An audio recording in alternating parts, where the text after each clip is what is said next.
생각을 하는 것만으로 이루어진다고 믿지만 실제로는 그렇지 않다.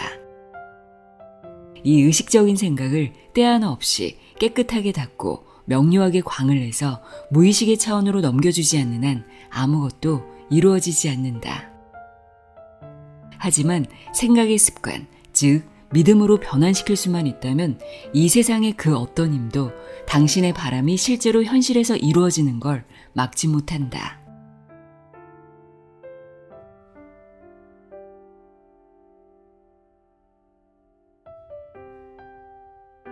안녕하세요. 나의 소리책갈피 소리내어 읽다입니다. 오늘은 책 시크릿의 주인공이자 핵심 저자로 알려진 존 아사라프와 머레이 스미스가 쓴 부의 해답을 들고 왔습니다.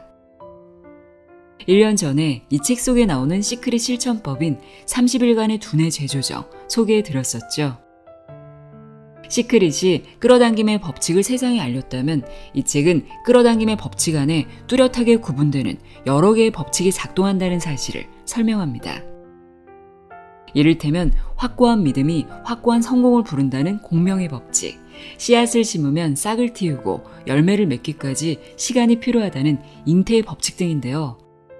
저자인 존 아사라프는 이렇게 보이지는 않지만 분명히 존재하는 이런 법칙들까지 제대로 이해해야 내가 원하는 현실을 끌어당길 수 있다고 이야기하고 있습니다. 또 우리의 습관과 행동을 통제하는 사령탑이죠.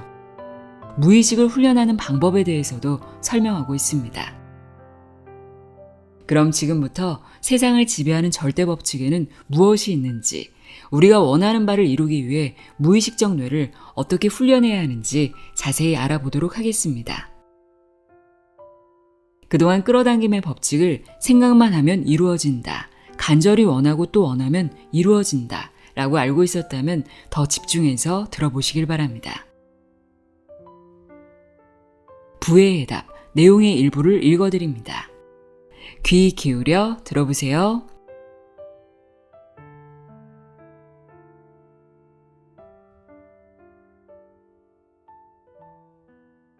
세상을 지배하는 절대 법칙.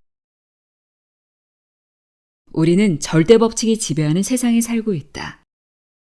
모든 차원에서 그리고 모든 세세한 부분에서 절대 법칙은 절대적으로 정확하게 작동한다. 양자우주에서는 어떤 일들이 무작위로 일어날 수도 있지만 우연은 절대로 존재하지 않는다. 존재하는 모든 입자와 일어나는 모든 행위는 각자 이유를 가지고 있다. 여기에서 작동하는 법칙들은 우주선을 달에 착륙시키고 다시 지구로 귀환시키는 정교한 수학적 계산만큼이나 흥미롭다. 양자 물리학이 가르쳐주듯이 눈에 보이지 않는 세상은 눈에 보이는 세상보다 훨씬 어마어마하게 강력하다. 이 세상은 그야말로 우리가 살아가는 시간의 99% 동안에는 의식하지 못하는 수면 밖으로 드러나지 않은 빙산 부분이다. 우리가 실제 존재하는 세상이라고 파악하는 물질 세계는 우리 의식의 표면 위로 드러난 그야말로 빙산의 일각일 뿐이다. 타이타닉 호를 침몰시킨 것은 빙산의 눈에 보이지 않는 부분이었다. 인생도 마찬가지다. 눈에 보이지 않는 부분이 삶을 성공으로 이끌기도 하고 실패로 이끌기도 한다. 시크릿이 발간된 뒤에 수백만 명이 끌어당김의 법칙이라는 원칙을 알게 되었다. 이 법칙은 눈에 보이지 않는 세상이 우리가 사는 삶에 사건과 환경을 발생시키는 창조적인 과정을 설명한다. 시크릿 출간 후 전 세계에 사는 수천 명이 이메일이나 편지로 우리에게 연락했다. 혹은 직접 찾아오기도 했다. 끌어당김의 법칙을 적용했을 때 삶이 어떻게 바뀌었는지 알리기 위해서였다. 이들의 이야기는 놀랍기도 하고 감동적이다. 이들이 경험한 변화의 범위는 놀라울 정도로 크며 또 이들이 경험한 변화의 양상도 엄청나게 다양하다. 끌어당김의 법칙 안에서는 뚜렷하게 구분되는 여러 개의 법칙 혹은 원리가 작동한다. 이 법칙 혹은 원리를 하나씩 살펴보면서 이것들이 어떻게 공조해서 작동하는지 따져볼 것이다. 이런 내용을 온전하게 습득한다면 보이지 않는 세상에 거역할 수 없는 힘을 사용해서 이상적인 삶과 성공을 창조할 수 있을 것이다. 모든 것은 생각에서 비롯된다. 아인슈타인의 혁명적 이론인 상대성 이론이 밝혔듯이 모든 것은 에너지로 구성되어 있다. 세포, 분자, 원자, 양성자와 중성자, 쿼크, 중간자, 그리고 보손 등은 모두 에너지다. 우리 자신을 포함해서 우리가 만질 수 있는 물질은 에너지의 운동 속도가 느려져서 우리가 고체로서 인식할 수 있는 상태로 존재하는 것이다. 그렇다면 에너지의 운동 속도가 느려졌다는 말은 무슨 뜻일까? 냉장고에 있는 얼음 조각 하나를 예로 들어보자. 우리는 이것의 운동 속도를 높임으로써, 즉 에너지를 가해서 진동 수준을 높임으로써 이것이 어디에서 비롯되었는지 알 수 있다. 이 얼음 조각에 열을 가하면 액체로 변한다. 그런데 계속해서 진동 수준을 더 높이면 이 액체는 곧 수증기가 되어 증발한다. 그리고 여기에 더욱더 열을 가하면 얼음 조각을 구성하고 있던 요소들은 순수 에너지 상태로 변환된다. 이 과정이 더욱 진행되면 이 에너지는 데카르트 철학의 장벽을 넘어서 에너지 넘어 존재하는 의식 혹은 정보가 된다. 바로 이것이 얼음 조각이 비롯된 영역이다. 즉, 얼음 조각은 하나의 생각이었던 것이다. 우리는 대개 일상 속에서 눈으로 볼 수 없는 이런 초에너지 상태를 정신적인 것으로 규정하고, 눈으로 볼 수 있는 좀 더 안정되고 물질적인 상태를 물리적인 것이라고 규정한다. 하지만 이런 구분이 매우 임의적이며 언어나 인식상의 편리함을 위한 것일 뿐이라는 사실은 이미 과학적으로 규명되었다. 수증기, 액체, 얼음이라는 여러 상태의 물은 양자 가능성 혹은 생각에서 비롯된 것이다. 하지만 물은 처음 생각과 함께 시작된 것이다. 우리는 우주의 작동 원리를 규명하기 위해 앞에서 인류가 기울인 노력의 역사를 요약했다. 기억하는가? 물리적인 세상에 존재하는 모든 것은 원자로 만들어졌다. 원자는 에너지로 만들어졌다. 그리고 에너지는 의식으로 만들어졌다. 다른 말로 하면 자연 속에 존재하는 모든 것, 그리고 우주에 존재하는 모든 현상은 생각에서 출발한다. 이것이 당신이 꿈꾸는 삶과 어떤 연관이 있을까? 모든 게 다 연관되어 있다. 왜냐하면 당신이 살면서 드러내는 모든 것, 다시 말해서 생각에서부터 물리적인 것까지 모든 것이 정확하게 동일한 경로를 따라가기 때문이다. 우리는 비물리적인 차원에서 창조한다. 볼 수 없는 것을 볼 수 있는 것으로 전환시킨다. 인과율의 법칙. 어떤 중요한 고객 한 명이 예 혹은 아니오라고 말한다. 엄청난 투자 자본이 들어오기도 하고 빠져나가기도 한다. 부동산 가격이 갑자기 치솟기도 하고 예기치 않게 떨어지기도 한다. 시장이 움직이고 허리케인이 강타하고 또 다른 전개 상황이 우리를 놀라게 한다. 우리는 이 모든 것에 반응하지만 이 모든 것이 보이지 않는 거대한 빙산의 일각일 뿐이라는 사실을 알지 못한다. 우리는 이러한 사건들에 반응하면서도 이 사건들이 나타나는데 우리가 어떤 역할을 했다는 사실을 알지 못한다. 우리는 실체가 있는 현상의 세상을 바라본다. 그러나 이 세상을 가능하게 한 훨씬 더 큰 세상은 보지 못한다. 바로 원인의 세상이다. 뉴턴은 물리적이고 기계적인 세상에서 작동하는 원인과 결과의 법칙, 즉 인과율을 모든 행동에는 작용과 반작용이 있다는 열역학 법칙의 토대로 삼았다. 하지만 뉴턴 시대의 과학이 포착하지 못했던 진실이 있다. 그것은 바로 물질과 에너지 그리고 의식은 서로 뚜렷하게 구분되는 영역이 아니며 동일한 연속성에 존재하지만 단지 주파수만 다를 뿐이라는 사실이다. 당시의 과학자들은 온전하게 이해하지 못했지만 현대의 과학자들이 알고 있는 사실은 인과율은 물질의 역학에만 적용되는 것이 아니라 생각을 포함한 모든 것의 역학에도 적용이 된다는 점이다. 사람이 하는 생각은 다른 것과 뚜렷하게 구분되는 특정 주파수를 발산한다. 이 주파수는 마치 잔잔한 호수에 던진 돌멩이가 파문을 일으키듯이 양자 우주에서 어떤 반응을 유도한다. 당신에게 어떤 일이 일어났다고 치자. 어떤 일이 일어나든 그 일은 임의적으로 일어나지 않는다. 당신이 하는 사업에서 일어나는 어떤 사건도 당신의 생각이 반영되어 나타난 것이다. 당신이 하는 행동들과 이 행동들을 하게 한 당신의 생각이 메아리가 되어 돌아온 것이 바로 그 사건이다. 이 진실은 동양의 카르마 사상에도 반영되어 있다. 그리고 서양에는 황금률이 있다. 이 원칙의 핵심은 인생과 사업에서 일어나는 모든 일의 원인은 자기 자신에게 있다는 내용이다. 많은 사람들에게 이것은 매우 매력적이고 도전적인 법칙이다. 본인에게 모든 권리가 주어지기 때문이다. 이 원칙을 끌어안는다는 것은 삶에서 일어나는 모든 것에 대해서 다른 사람이나 환경을 탓하지 않는다는 뜻이다. 뒤집어서 말하면 자기 주변의 환경이나 자기에게 일어나는 사건들을 스스로 통제할 수 있는 놀랍고도 어마어마한 능력이 자기 자신에게 있다는 뜻이다. 이런 법칙이 우리 삶에서 작동하고 있다는 사실을 인식하지 못할 때 사람들은 자기 자신을 어떤 일들의 결과라고 바라본다. 우리 자신이 이런 일들을 창조한다고 바라보기보다는 그런 일들이 우리에게 우연히 생긴다고 바라보는 것이다. 이럴 때 사람들은 흔히 피해의식에 쉽게 사로잡힌다. 하는 일이 번창하는 사람에게는 피해의식이 끼어들 여지가 없다. 피해의식과 기업가 정신이라는 두 개의 정신 상태는 결코 양립할 수 없다. 어떤 사업을 일으키고 성공적으로 꾸려나가려면 그리고 궁극적으로 인생의 승리자가 되려면 자기 자신이 결과가 아니라 원인이 되겠다는 강력한 의지가 필요하다. 공명의 법칙.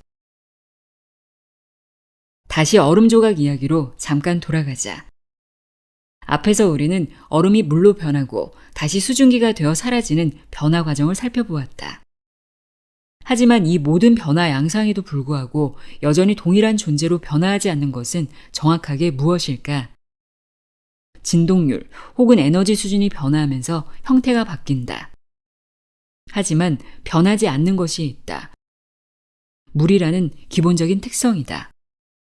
물리적인 속성이 모두 바뀜에도 불구하고 여전히 바뀌지 않고 남아있는 그 본질은 무엇일까? 한마디로 말하면 원형이다. 물리적인 형태나 매질이 아무리 바뀐다 하더라도 통합성을 유지하는 본질적인 정체성, 즉 진동의 형태 혹은 문이라는 게 존재한다. 우선 소리에서 이 법칙이 작동하는 걸 확인할 수 있다. 눈을 감고 당신이 사는 동네의 거리를 걸어간다고 상상해보자. 당신은 어떤 집 앞을 지나고 있다. 그 집에서 어떤 여자가 노래 연습을 하는 소리가 들린다. 당신은 그 노래를 인식하지 못하지만 소리가 당신을 사로잡고 발길을 세운다. 노래를 부르는 당신의 이웃이 내는 소리는 그 사람의 성대가 진동해서 발생한다. 하지만 만일 그게 다라면 아무도 그 사람의 노래를 들으려 하지 않을 것이다. 진동하는 그 사람의 성대 조직이 그 진동의 원형을 그 사람의 입 안으로 퍼뜨리고 다시 그 사람이 노래 연습을 하는 방 안에 퍼뜨렸다. 하지만 이것으로 만족한 대답이 되지 못한다.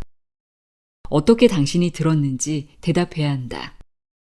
창문은 모두 닫혀 있다.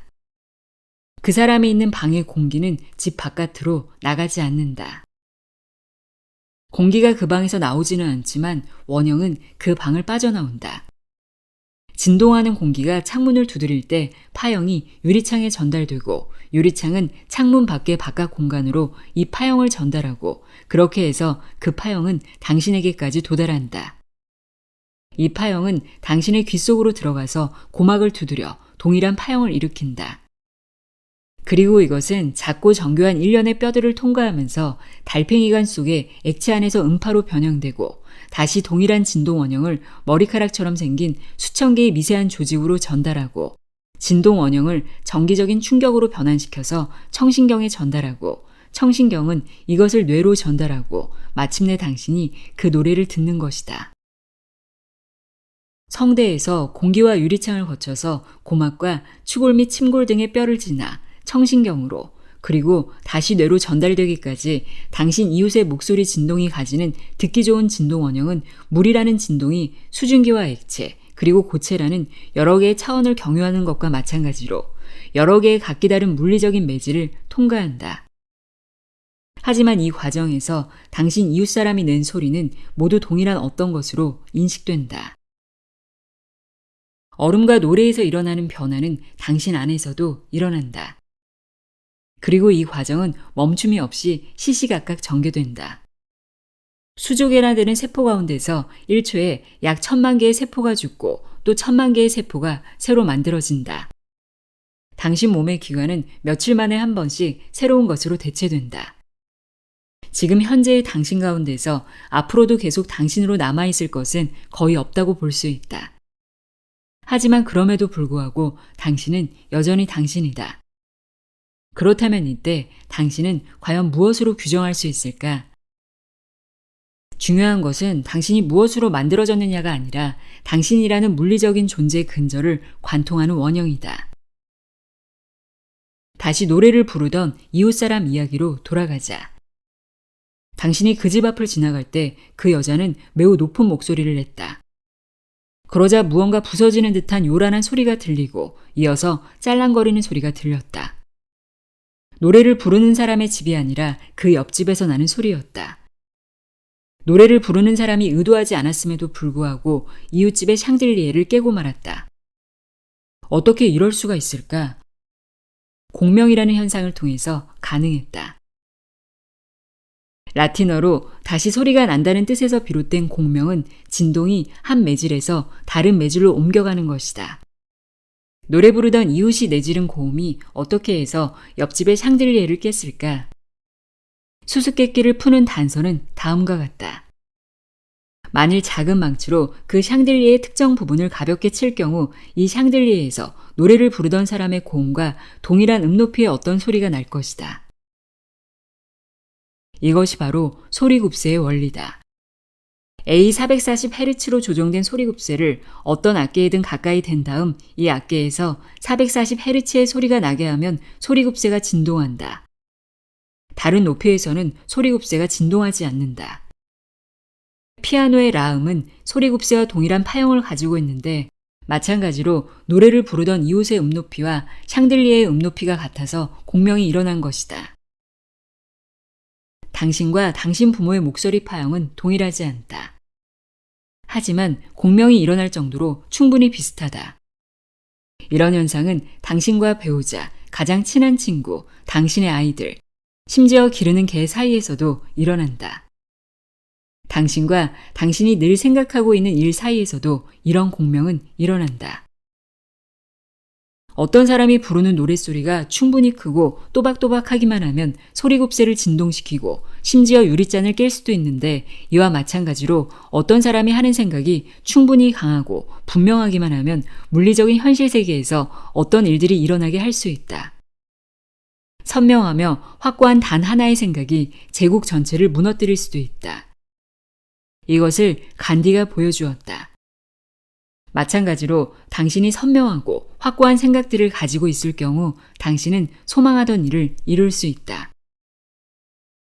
공명의 법칙은 특정한 주파수 안에 있는 에너지는 비슷한 주파수 안에 있는 다른 에너지 형태와 공명한다는 것이다. 끌어당김의 법칙은 한마디로 원인과 결과의 공명 현상이라고 할 수 있다. 사람이 하는 생각들은 이 생각들과 동일한 형태나 무늬를 가진 사건들과 환경들을 만들어낸다. 이 사건들과 환경들은 그 생각들과 공명한다. 혹은 제임스 앨런이 잠언을 인용해서 표현한 대로 설명하자면 다음과 같다. 사람이 마음속으로 어떤 생각을 하면 그 사람의 됨됨이도 그러니라.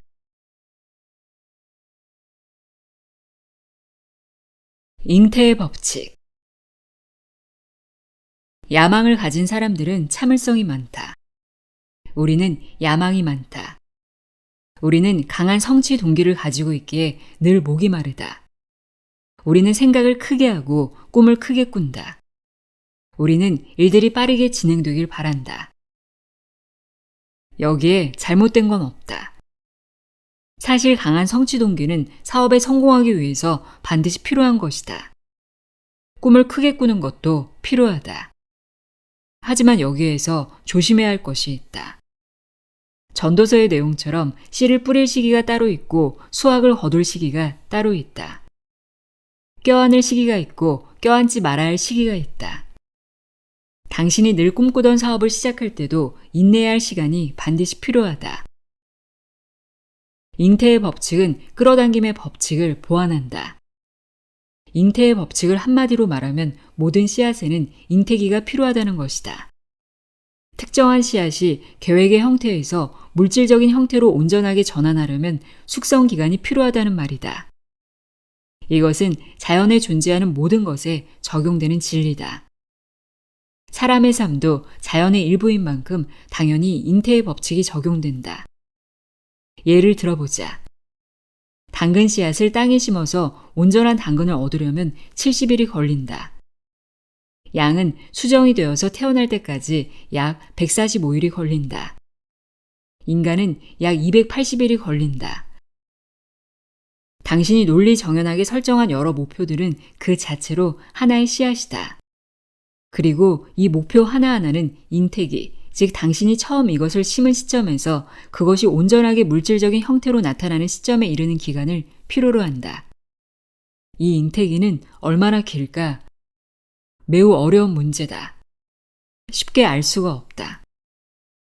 새로운 사업을 하는 데 필요한 여러 가지 도구들, 자원들, 자본, 그리고 동업자를 끌어당기는데 얼마나 많은 시간이 걸릴까?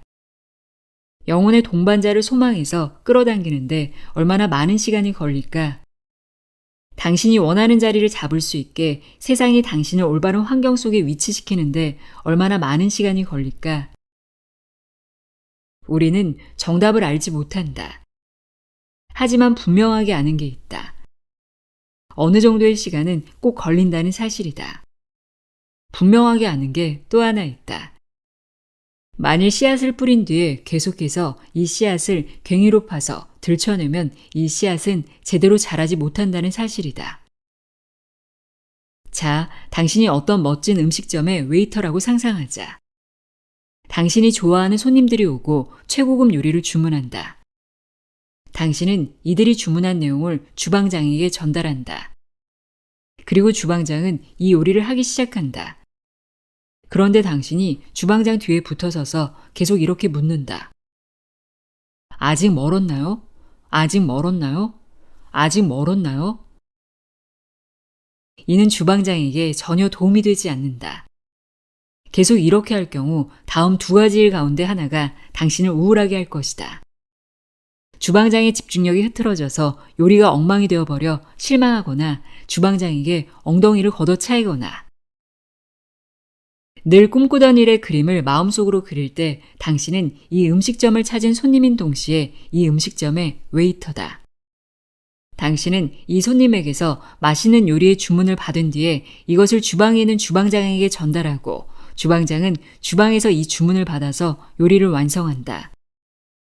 그런데 당신은 일단 주문 내용을 전달한 뒤에는 주방장을 성가시게 들볶을 수 없다. 음식점의 작업 체계로 볼 때 그렇다. 주문 내용을 주방에 전달한 뒤 나머지 일은 주방 사람들에게 맡겨야 한다. 마당에는 꽃밭을 가꿀 때도 마찬가지다. 꽃씨를 심은 뒤에 싹을 틔우는지 확인하고 싶은 마음에 꽃씨를 자꾸 파헤쳐서 확인하다 보면 결국 원하던 꽃을 보지 못하게 된다. 인생도 마찬가지다. 억지로 어떤 생각을 강제하면 이 생각은 결코 물질적인 형태로 발전할 수 없다. 자연 법칙 가운데 하나는 어떤 힘이든 반발한다는 것이다. 만일 어떤 과정이 힘을 가하면 그 과정은 반발한다. 그러니 생각의 씨앗을 심은 뒤에는 싹이 뿌리를 내리고 생장에 필요한 여러 자원들을 스스로 찾을 수 있도록 시간을 주어야 한다. 초조함을 버리고 끈기를 가져야 한다.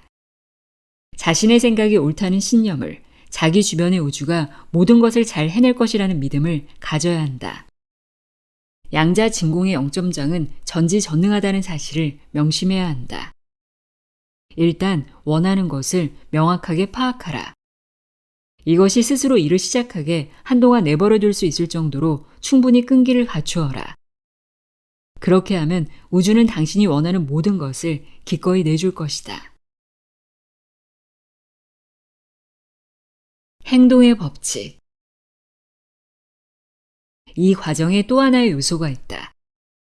식물이 성장하려면 단지 씨앗을 심고 기다리는 것만으로는 부족하다. 씨앗이 흙 속에서 자기가 해야 하는 일을 하는 동안 당신은 당신이 해야 할 일을 해야 한다. 이 말에 다음과 같이 생각할지도 모른다. 잠깐만요. 만일 모든 것이 하나의 생각에서 출발하고 내가 원하는 것을 수정처럼 선명하게 시각화하면 끌어당김의 법칙이 작동하기 시작한다면서 굳이 내가 따로 일을 해야 할 필요가 있습니까? 내가 원하는 것을 머릿속에 그리면서 그 일이 이루어지길 기다리기만 하면 되지 않습니까? 그렇지 않다. 만일 가만히 앉아서 상상만 해도 모든 게 저절로 다 된다면 작업복을 입은 사람들이 커다란 트럭을 여러 대 가지고 와서 당신 집에 있는 가구들을 몽땅 실어가 버릴 것이고 당신의 집도 경매 처분될 것이다. 시크릿을 본 수백만 명의 사람들은 최소한 끌어당김의 법칙에는 익숙해졌다고 볼 수 있다. 하지만 너무도 많은 사람들이 놓치고 파악하지 못하는 사실이 있다. 행동의 법칙을 따르지 않을 경우 끌어당김의 법칙은 효과적으로 작동하지 않는다는 점이다.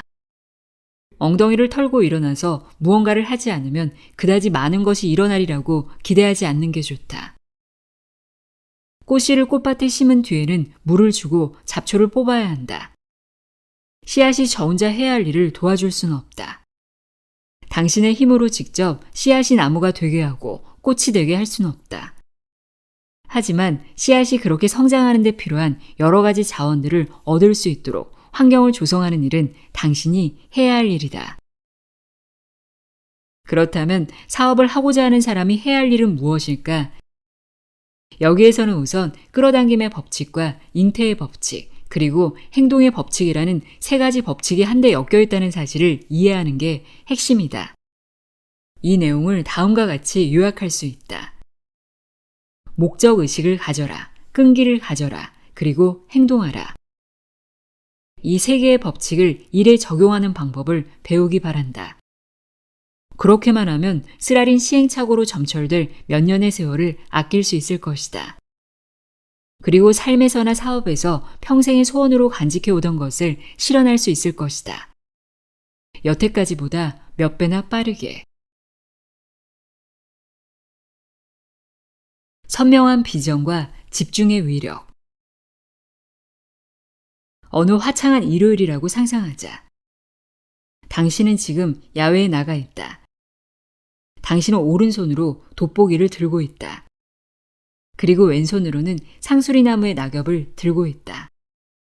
당신은 돋보기로 햇빛을 모아서 낙엽에 쏜다. 어떤 일이 일어날까? 낙엽에 불이 붙을 것이다. 이것이 바로 초점이 발휘하는 힘이다. 이것과 동일한 에너지를 가지고서 초점 거리를 좀 더 멀리 잡으면 강철조차도 쉽게 자를 수 있는 레이저 광선의 위력을 발휘할 수 있다. 생각과 의도의 초점을 맞추는 방법을 배우면 누구나 이 막강한 힘을 얼마든지 구사할 수 있다. 이때 선명함은 결정적으로 중요한 요소다. 따뜻한 햇살은 낙엽을 그저 따뜻하게 데울 수 있다. 하지만 이 햇살을 돋보기로 한 지점에 모으면 낙엽을 태울 수 있다. 생각의 에너지가 선명한 초점도 없이 모호한 상태일 때 당신의 생각은 낙엽을 그저 따뜻하게 데울 뿐 결코 낙엽에 불을 붙이거나 낙엽을 태울 수 없다. 이때 필요한 것이 바로 돋보기의 선명함과 초점이다. 당신이 설정하고 있는 가장 큰 목적에서부터 일상적인 모든 행동에 특정한 것들에 이르기까지 인생의 모든 측면에서 선명함을 강화하면 할수록 당신이 말하는 것을 이행하고 생각을 물질적인 실체로 전환시키는 양자장의 정신력을 더욱 확실하게 제어할 수 있을 것이다. 의식적인 뇌의 믿을 수 없이 낮은 한계 수준. 인간의 의식적인 뇌는 한꺼번에 67개의 숫자를 기억하기 어렵다. 두세 개의 사건을 동시에 기억하기 어렵다. 지금 당장 실험을 한번 해보자. 다음 숫자의 배열을 살펴보아라. 492, 다시 625, 다시 35, 다시 86937, 다시 4. 자, 이제 위에 숫자 배열을 손으로 가려라. 이 숫자의 배열을 온전하게 기억하는가? 맨 앞에 있는 3개의 숫자만이라도 기억하는가? 숫자를 기억하지 못하겠다면 이 숫자 배열에는 모두 몇 개의 숫자가 동원되었는지 기억하는가? 만일 방금 던진 3개의 질문 가운데서 단 하나만이라도 기억하는 사람이 있다면 이 사람의 단기 기억력은 매우 높은 편이다. 보통 사람은 6초 혹은 10초 만에 초점을 잃어버리기 때문이다. 그렇기 때문에 이 책을 포함해서 거의 모든 책이 문단을 나누고 있다. 만일 처음부터 끝까지 단 하나의 문단으로 이루어진 책이 있다면 누가 읽으려고 하겠는가? 당신의 의식적인 뇌가 당신 몸의 모든 생화학 현상을 책임지고 있지 않다는 사실이 기쁘지 않은가? 만일 그 모든 반응이 당신 안에서 이루어진다는 사실을 생각해보라. 만일 이것을 당신의 의식적인 뇌가 처리해야 한다면 당신은 5초도 버텨내지 못할 것이다. 그러나 의식적인 뇌는 대부분의 사람들이 가장 소중한 삶의 목표들을 맡기고 있는 부분이다. 이게 나쁜 소식이라고 한다면 좋은 소식도 있다. 비록 의식적인 뇌가 이 작업을 할 수 없어도 무의식적인 뇌가 이 일을 할 수 있다. 무의식적인 뇌는 하루에 24시간씩 날마다 평생 이 일을 한다. 당신이 예상한 것보다 의식적인 뇌의 한계가 커서 놀랐다면 무의식적인 뇌가 하는 일의 범위가 당신이 예상한 것보다 얼마나 넓은지 알면 또 한 번 놀랄 것이다. 의식적인 뇌가 배의 선장이라면 무의식적인 뇌는 기관실에서 일하는 선원이고 갑판에서 일하는 선원이다. 모든 순간에 한 치의 잘못됨도 없이 배를 움직이게 하는 사람은 배의 전체 승무원이다. 사람의 의식적인 뇌가 얼마나 자주 초점을 잃어버리는지 명심해라. 6초에서 10초에 한 번씩 초점을 잃는다. 그렇다면 무의식적인 뇌는 얼마나 자주 초점을 잃을까? 그런 일은 한 번도 일어나지 않는다. 과거에도 없었고 미래에도 없다. 습관과 행동을 통제하는 사령탑, 무의식적인 뇌. 뇌의 권력 중심은 무의식적인 뇌에 있다. 여기에서 그 엄청난 양의 지각 현상이 일어난다. 사람의 습관을 기억하는 일이나 어떤 작업의 성취가 일어나는 곳도 바로 이곳이다. 사람은 무언가를 정의하고 말하고 또 목표를 세울 때 이 의식적인 마음을 사용한다. 하지만 이 목표들을 달성하는 데 필요한 수십, 수백, 아니 수백만 개의 행동들을 통제하는 곳이 바로 무의식적인 뇌다. 무의식적인 뇌의 지극히 작은 한 부분이라 하더라도 지극히 짧은 한순간조차 쉬지 않고 작동하며 이 과정이 사람이 평생을 사는 동안 계속된다는 사실을 생각하면 놀라울 따름이다. 그런데 이 모든 과정을 사람은 조금도 의식하지 못한다는 사실 역시 놀랍다. 하지만 이것이 본인이 알지 못하는 사이에 일어난다고 말하면 정확한 말은 아니다. 이 모든 생화학적 활동을 관장하는 지성이 존재하며 이 지성은 당사자인 본인이기 때문이다. 어떤 사람의 무의식적인 뇌는 그 사람이 가지고 있는 모든 습관, 육체적인 습관과 정신적인 습관을 모두 저장하고 있는 창고이다. 다른 말로 하면 무의식적인 뇌는 사람 몸의 기본적인 운영 체계를 관장할 뿐만 아니라 프로그램이 가능한 모든 소프트웨어까지도 관장한다는 뜻이다. 이건 역시 어마어마한 양의 순간순간 행동들을 요구한다는 사실이 밝혀졌다. 만일 새끼 코끼리가 걷는 법을 학습하는 과정을 관찰한 적이 있는 사람이라면 이것이 얼마나 복잡한 행동인지 잘 알 것이다. 과학자들이 로봇이 균형을 잃지 않고 자연스럽게 걸을 수 있도록 개발하는데 수십 년이라는 긴 세월이 걸렸다. 하지만 우리는 일단 이 과정을 한번 배우고 익히면 따로 생각하지 않고도 언제든 자연스럽게 이 동작을 할 수 있다. 걷거나 넥타이를 매거나 어떤 언어로 말을 하거나 자판으로 타이핑 작업을 하거나 운전을 하는 행동들은 모두 아무런 생각도 하지 않고서도 얼마든지 진행이 가능하다. 더 나아가서 습관은 이런 기본적이고 육체적인 단순 동작들보다 훨씬 더 넓은 영역까지 포괄한다. 예를 들면 이런 것이 있다. 분명히 혼자 승용차에 타서 시동을 걸었는데 운전을 하는 동안 너무 깊이 생각에 몰두한 바람에 어떻게 운전을 했는지 전혀 기억이 나지 않지만 어느새 집에 도착했던 적이 없는가? 운전을 하는 행위에 충분히 주의를 기울이지 않았음에도 불구하고 어떻게 사고를 내지 않고 무사히 집까지 왔을까? 그리고 어떻게 집을 제대로 찾아올 수 있었을까? 당신이 이렇게 할 수 있었던 것은 모두 습관의 힘 덕분이다. 습관은 신발끈을 묶는 것보다 조금 더 복잡한 행동 형태다. 하지만 그럼에도 불구하고 습관은 습관일 뿐이다. 습관은 정확히 무엇일까? 습관은 사람이 어떤 일을 반복해서 할 때 그 과정을 완벽하게 반복하기 위해서 굳이 의식적인 생각을 따로 하지 않아도 될 만큼 그 행위를 반복해서 할 때 생성되는 그 어떤 것이다. 습관은 육체적 행위뿐 아니라 생각에도 적용이 된다. 동일한 대상을 놓고 동일한 내용을 반복해서 생각한다면 이것은 결국 생각의 습관이 되고 만다. 생각의 습관이 오래 지속되고 반복되면 태도나 믿음이 된다. 습관의 힘, 믿음의 힘. 믿음이라는 것은 우리가 일상적으로 하는 질이 멸렬한 생각들보다 높은 진리 단계에 있는 어떤 특별한 관념 범주가 아니다. 믿음은 반드시 진실이어야 할 필요도 없다. 믿음은 사람의 뇌에 있는 어떤 신경 양상, 즉 완전히 자동화될 정도로 깊이 새겨진 어떤 생각들이다. 믿음은 내용이 진실이라서 거기 있는 게 아니다. 세대에서 세대로 이어져 내려왔을 뿐이다. 믿음은 누군가가 그곳에 뒀기 때문에 그곳에 있다. 여기에서 신앙이나 종교적인 관점을 놓고 설명하거나 당신과 토론할 생각은 없다. 당신이 가지고 있는 신앙을 트집 잡을 생각도 없다. 단지 당신이 가지고 있는 여러 가지 믿음들, 즉 생각, 의견, 주변 세상에 대한 태도 등에 관한 습관들을 놓고 이야기하고 싶을 뿐이다. 특히 당신 자신과 당신의 삶에 대한 믿음, 그리고 돈을 많이 벌게 될 것이라는 비전에 대한 당신의 믿음에 대해서 이야기하고 싶다. 17살 무렵에 모두 안 돼, 넌 안 돼 라는 말을 다들 평균적으로 15만 번은 들었을 것이다. 그리고 그래, 해도 돼 라는 말은 5천 번 들었을 것이다. 해도 되는 것 하나에 하면 안 되는 게 30개씩이다.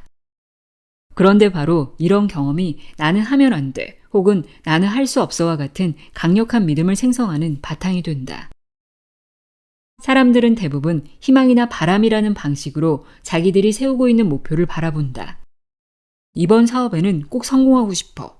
딱 10억만 벌면 좋겠는데.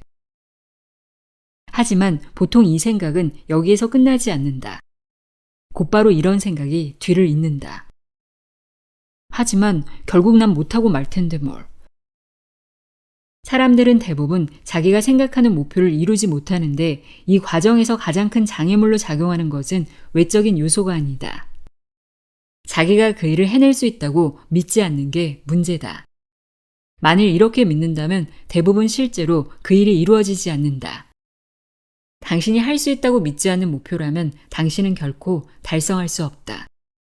왜냐하면 비록 인식하지 못한다 하더라도 그 부정적인 믿음은 그 목표를 달성하려는 노력을 관정하는 뇌 속에 뿌리를 받고 존재하기 때문이다. 자, 이렇게 말해보자. 가족을 무척 사랑하고 가족의 가치를 다른 어떤 것보다 소중하게 여기며 인생 최고의 목표 가운데 하나가 가족과 함께 부유한 생활을 즐기는 것이라고. 이럴 때 당신은 돈을 많이 벌어서 방금 말한 이 목적을 이룰 수 있는 유일한 길은 열심히, 아주 열심히 일하는 것이라는 믿음도 함께 가지고 있다. 자, 어떤 일이 벌어질까? 당신은 한 주에 80시간씩 일하면서 가족은 보지도 않을 것이다. 가족을 소중하게 여기지 않아서 그럴까? 아니다. 당신은 가족을 소중하게 여긴다. 하지만 당신의 믿음이 당신을 80시간 노동의 쳇바퀴에 가두어 버렸다. 믿음은 매 순간 욕망을 널리 선전한다. 만일 당신이 빚을 많이 지고 있다고 치자. 이때 돈이 없는 것은 문제가 아니다. 이것은 단지 하나의 상황일 뿐이다. 돈이 없다는 것은 결과다. 원인을 찾으려면 씨앗을 바라보아야 한다. 이 씨앗이 바로 생각의 습관이다. 여기에 바로 문제가 있다. 믿음은 자기 만족적인 경향이 있다. 습관은 욕망보다 수천 배나 강하기 때문이다. 다시 한번 말하지만 2배도 아니고 3배도 아니다. 습관은 욕망보다 수천 배나 강하다. 수입을 10배로 늘리고 싶은 마음이 당신에게 있을지도 모른다. 하지만 당신이 가지고 있는 생각의 습관이 이런 일이 일어나기를 전혀 기대하지 않는다면 실제로 그런 일이 일어나기란 거의 불가능하다. 수입을 10배로 늘리려는 목표를 달성하기 위해서 지속적이고 생산적인 행동을 하지 않을 것이기 때문이다. 왜 그럴까? 당신이 가지고 있는 습관 때문이다. 욕망이나 바람 혹은 그 밖의 의식적인 생각들이 아니라 습관이 행동을 좌우하기 때문이다. 이것은 지난 10년 동안 신경과학 분야에서 이룩한 위대한 발견들 가운데 하나다. 다시 한번 말하지만 사람의 모든 인식과 행동의 96% 내지 98%는 자동적으로 이루어진다. 사람들이 목표 설정은 잘하지만 그 목표를 달성하지 못하는 것도 바로 이런 이유에서다. 목표를 설정하는 것은 의식적인 영역에서 이루어지고 목표에 도달하는 것은 무의식적인 영역에서 이루어지기 때문이다. 무의식을 훈련하는 방법. 여기에서 근본적인 질문 하나가 제기된다. 만일 당신이 현재 가지고 있는 믿음이 당신에게 보탬이 되지 않는다면 과연 이 믿음을 어떻게 바꿀 것인가? 어떻게 하면 새로운 믿음을 심을 수 있을까? 어쩌면 의지력을 동원할 수 있다. 즉 새로운 믿음을 가지고 어떤 선택을 결정만 하면 될 수 있다. 이렇게 하면 적어도 몇 분 동안은 효과를 볼 수 있다. 하지만 앞에서도 살펴보았듯이 의식적인 생각은 오래 지탱하기가 어렵다.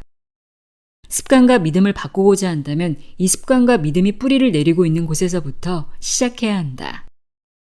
즉 이 습관과 믿음이 존재하는 무의식적인 마음에서부터 시작해야 한다. 의식적인 마음은 어떤 상황을 파악하고 여기에 따라서 어떤 계획은 잘 세운다. 의식적인 마음의 차원에서는 새로운 믿음을 설계하지만 그 믿음을 계속 유지할 수는 없다. 이것은 마치 뛰어난 지휘자와도 같다. 지휘자는 음악을 완벽하게 이해하고 각각의 악기들이 어떻게 소리를 내야 하는지 확실히 알고 있다.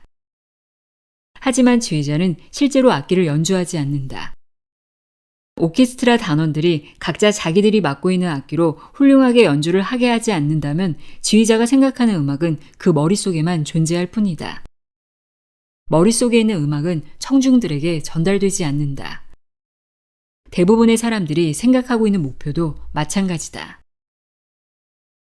당신의 무의식적인 측면을 재훈련시키는 것은 2개의 과정으로 이루어진다. 첫째, 당신이 믿음으로 가지고 있는 생각을 일단 의식적으로 선택한다. 둘째, 이 생각을 무의식적인 뇌에 체계적으로 각인시킨다. 가능성의 우주에서 어떤 생각 하나를 선택하는 것은 음식점에 들어가서 메뉴판을 보고 마음속으로 어떤 선택을 하는 것이나 마찬가지다. 이 과정에서 우리는 맛있는 어떤 요리를 상상할 수 있다. 그리고 멋진 선택을 했다는 생각에 얼굴에 흐뭇한 미소를 짓는다. 허기진 배에서는 어서 빨리 음식을 달라고 난리를 친다. 우리는 상상력을 동원해서 이 멋진 음식을 이미 맛보았다. 하지만 문제가 하나 있다. 아무리 멋진 선택을 하고 식탁에 실제로 요리가 나타나길 기대한다 하더라도 이런 일은 결코 일어나지 않는다. 냅킨을 목에 걸고 포크와 나이프를 양손에 쥐고서 음식을 먹을 준비를 하고 있어도 음식은 오지 않는다. 무엇이 잘못되었을까? 아직 주문을 하지 않았다.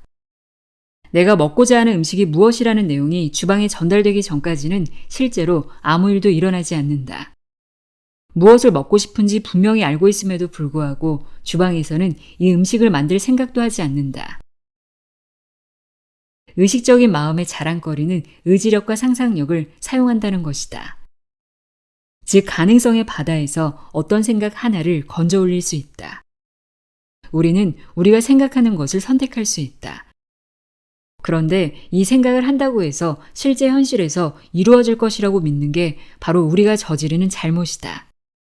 생각을 하는 것만으로 이루어진다고 믿지만 실제로는 그렇지 않다.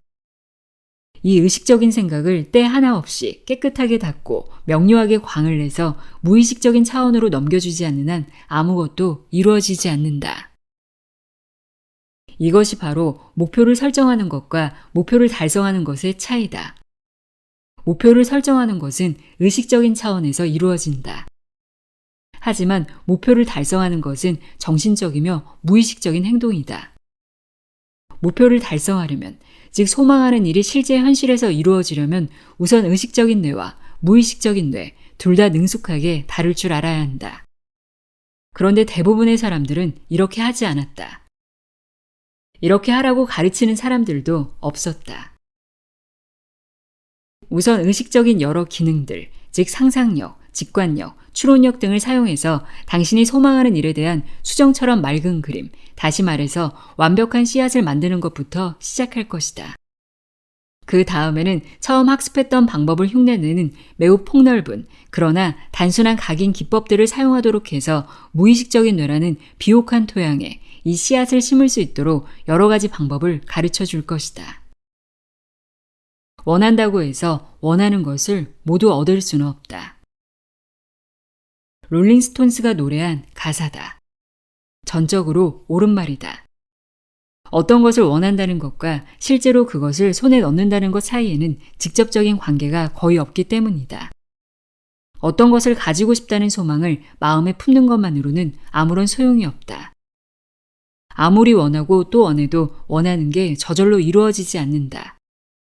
하지만 이 바람을 당신의 뇌의 한가운데 새로운 지시사항으로 각인을 시킨다면, 이 바람을 생각의 습관, 즉 믿음으로 변환시킬 수만 있다면 이 세상의 그 어떤 힘도 이 바람이 실제 현실에서 이루어지는 걸 막지 못한다.